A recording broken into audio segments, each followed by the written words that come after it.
अरविंद केजरीवाल को अरेस्ट इसलिए किया गया है क्योंकि नरेंद्र मोदी अरविंद केजरीवाल से डरते हैं। नरेंद्र मोदी को पता है कि वो हारने वाले हैं, बुरी तरह से हारने वाले हैं, इसीलिए उन्होंने देश का ध्यान भटकाने के लिए, इलेक्टोरल बॉन्ड से ध्यान भटकाने के लिए ये किया है। लेकिन अरविंद केजरीवाल ने कल 5 मिनट में कोर्ट में ये सिद्ध कर दिया कि इलेक्टोरल बॉन्ड के जरिए ईडी का इस्तेमाल करके एक एक्सटॉर्शन रैकेट चल रहा है। तो असली मनी लॉन्ड्रिंग तो बीजेपी कर रही है, आज ये पूरे देश को समझ में आ गया। 44 साल से मैं राजनीति में हूँ।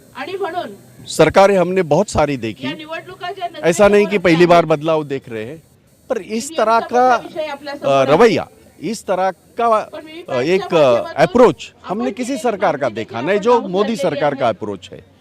कि जब उन्होंने ये देखा कि वो अरविंद केजरीवाल नाम के व्यक्ति का कुछ बिगाड़ नहीं सकते, दिल्ली में रह के उनके जहां उनकी सरकार चलती है वहां वो दिल्ली कॉरपोरेशन में भी कुछ नहीं कर पाए।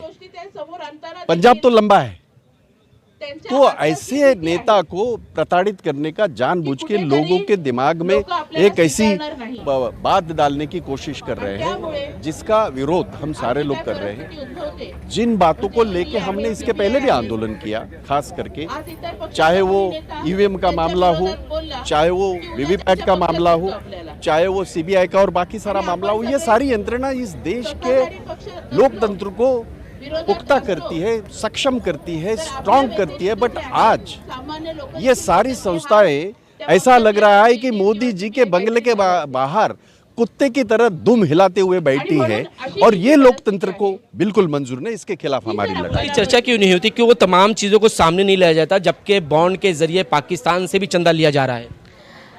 बॉन्ड के जरिए चंदा जो लिया जा रहा है वो बात आज घर घर में पहुंच गई है। गोदी मीडिया बेशक ना दिखाए, सोशल मीडिया को भी ये लोग कैप्चर कर लेते हैं अपने यंत्र यूज़ करके, लेकिन आज आप देश में जनता पे, ज़मीन पे उतर के बात कीजिए। जनता में गुस्सा है, जनता में आक्रोश है। जनता जानती है कि यहाँ पे पैसे का लेन देन हो रहा है। उनको पता है कि पैसे के लेने के बाद लोगों को कॉन्ट्रैक्ट दिए जा रहे हैं, पैसे लेने के बाद लोगों को जेल से रिहा किया जा रहा है, ईडी की रेड करने के बाद लोगों से पैसा लिया जा रहा है। तो जनता के सामने ये बातें आज साफ आ गई हैं। मोदी जी चाहे कितना भी मीडिया खरीद लें, आज देश की जनता में ये जागरूकता आ गई है। सरकार ने कुछ दिनों पहले सुप्रीम कोर्ट ने इलेक्ट्रल बॉन्ड्स के ऊपर इस सरकार की पूरी पोल खोल कर दी, और उन्होंने क्विड प्रो को ये शब्द इस्तेमाल करके ये सरकार चंदा लेके उसके बतौर कुछ उनको काम देने के लिए बार्गेनिंग कर रही है, बार्टर सिस्टम जैसे काम चल रहा है, ऐसे कहा। आपने कहा कि वो आरोपी है, लेकिन क्या आरोपी पूरे देश के राजनीति में सिर्फ विपक्ष में ही है? जो सरकार में बैठे हुए मंत्री हैं उनका एक भी चीज़ सामने नहीं आती, उनको ईडी की नोटिस नहीं आती। तरफ तो एक ही आवाज़ हो रही है कि अब की बार 400 के पार। चारों तरफ नहीं भाई, बस 4 चैनल पे आवाज़ हो रही है। आप 4 गलियों में उतरो, आपको एक भी जगह ये आवाज़ नहीं सुनाई देगी। कई वीडियोस तो हमारे तक आए हैं जहां से बीजेपी के प्रचारक गाड़ियों को भी लोगों ने मारकर भगा दिया। देखिए, मैं किसी को भी हिंसा करने के सपोर्ट में नहीं हूँ। पुलिस ने हमारे खिलाफ हिंसा की, मैं उसके सपोर्ट में नहीं हूँ। देश की जनता की सारा गुस्सा, सारा आक्रोश बैलेट बॉक्स में निकलेगा, और वहाँ पे आप देखेंगे मोदी सरकार का क्या असर होगा। पुलिस की इस हिंसा को क्या कहेंगे आप, कि जब वो आप अपने सम्मान के लिए, अपने अधिकार के लिए सड़कों पर उतरते हैं तो जबरदस्ती कार्रवाई की जा रही है? इतनी बुरी तरह से ज़बरदस्ती कार्रवाई की जा रही है जिसका कोर्ट ने भी निषेध किया। हम जब मजिस्ट्रेट कोर्ट में गए, मजिस्ट्रेट जज ने बोला कि क्या ज़रूरत है लोगों को फ्रीडम ऑफ एक्सप्रेशन करने से रोकने की।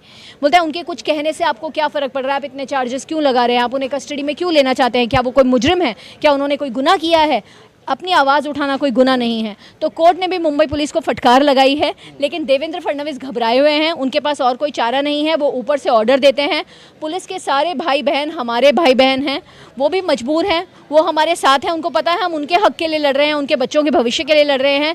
बेचारे मजबूर हैं क्योंकि वरिष्ठों को ऑर्डर मिलते हैं होम मिनिस्ट्री से कि आम आदमी पार्टी के नेताओं को अरेस्ट करो, उनके ऊपर अत्याचार करो। हमें इस बात का कोई गम नहीं है, हम इसका विरोध तो करेंगे ही, लेकिन हम अपनी मुंबई पुलिस को माफ़ करते हैं। खासदार बोलते कि हम सत्ता में आएंगे तो हम संविधान बदलने का काम करेंगे।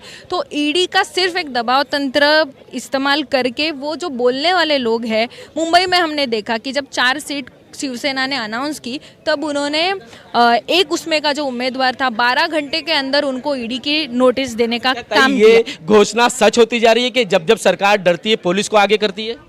एक और घोषणा सही है, ये अंदर की बात है, पुलिस हमारे साथ है। अच्छा तो फिर इस तरह की कार्रवाई कैसे हो गई आपके साथ? ये तो उनको करना पड़ता है, मजबूरन, उनकी नौकरी का सवाल है। बेचारे हमारे पुलिस वाले 12-12 घंटे ड्यूटी करते हैं, उनको कितनी बार एक्स्ट्रा ड्यूटी करनी पड़ती है, कोर्ट में पेशियां करनी पड़ती हैं।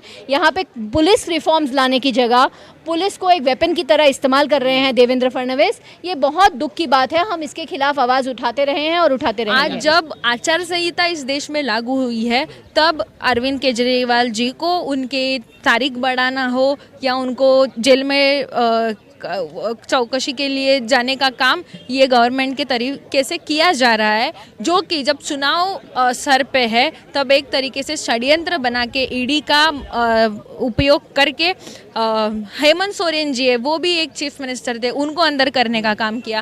केजरीवाल जी है, तो इस तरीके से देश को, विपक्ष को गूंगा करने का काम ही गवर्नमेंट के तरफ से किया जा रहा है, वो भी चुनाव जब सर पे है तब। तो इसका विरोध करने के लिए आज इंडिया की तरफ से सत्याग्रह किया गया कि था। पूरा देश अब एक साथ आ रहा है। अब ये भारत की जनता की लड़ाई है, भारतीय जनता पार्टी से।